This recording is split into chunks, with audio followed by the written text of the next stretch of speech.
So listen, before we go deep into those kind of questions, we want to do a quick fire warm up with you. So what was the last non-fiction book that you read other than the proof for 5 Rules?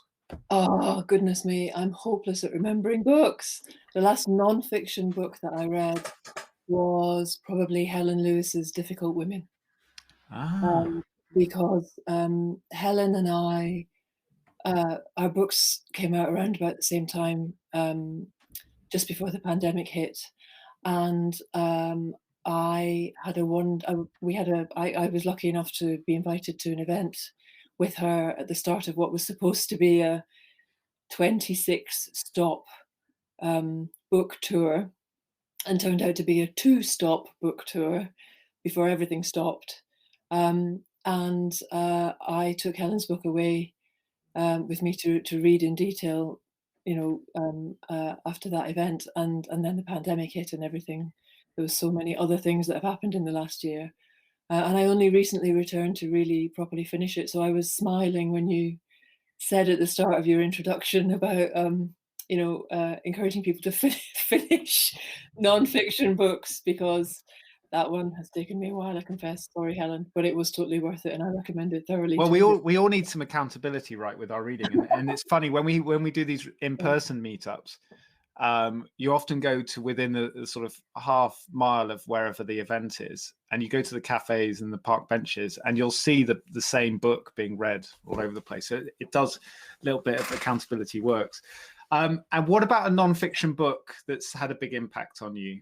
I mean, we love your Rebel reading list. Like an actual, the title of your recommended books is like Further Reading for Rebels. It couldn't be more apt, and it's great to see Kate Rayworth and others that we've Matthew Syed and Yomi and Elizabeth from Slay in Your Lane, who we've worked with. So it's great to see lots of the books that we've got loads out of. But is there a book that you can sort of comes to mind straight away that you think, yeah, this really shaped me as a person?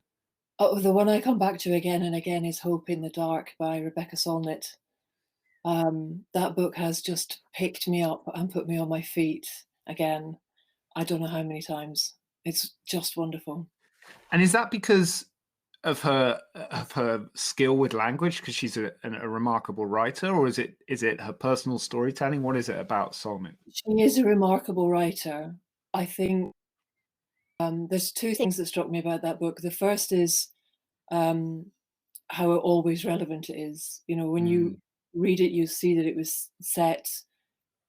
She was writing it quite a while ago now, but the messages don't change. I think the other thing I really love about it is her presentation of hope as something really muscular, which is what I really got into when I was expanding on the theme from the section in my book. The quote where she refers to hope as hope is not a lottery ticket that you sit on the sofa and clutch feeling lucky. It's an axe that you use to smash down the door in case of an emergency. And I find that so powerful and so restorative. I love it. Really opened my eyes to a better understanding of hope, because I have to work hard at being hopeful. I'm not a naturally sunny person. I'm determined and bloody minded, but not always particularly sunny. And what that did was really help me cast what I had always worried was a slightly, I don't want to say weak, but a slightly, I don't know. It made it very concrete for me that hope is real and assertive, and not sort of just a sort of Mary Sunshine vision of what could be. Yeah, rather than indulging this happy other place, it's actually like a tool. And yeah, I pinned that, by the way, I pinned that very quote to the top of the chat for tonight, because I was like, this is my standout quote. So thank you for reading it and echoing. No, that's just a beautiful coincidence of the power of Rebecca Solnit. And she was also on our long list for our next month, which is on the theme of hope.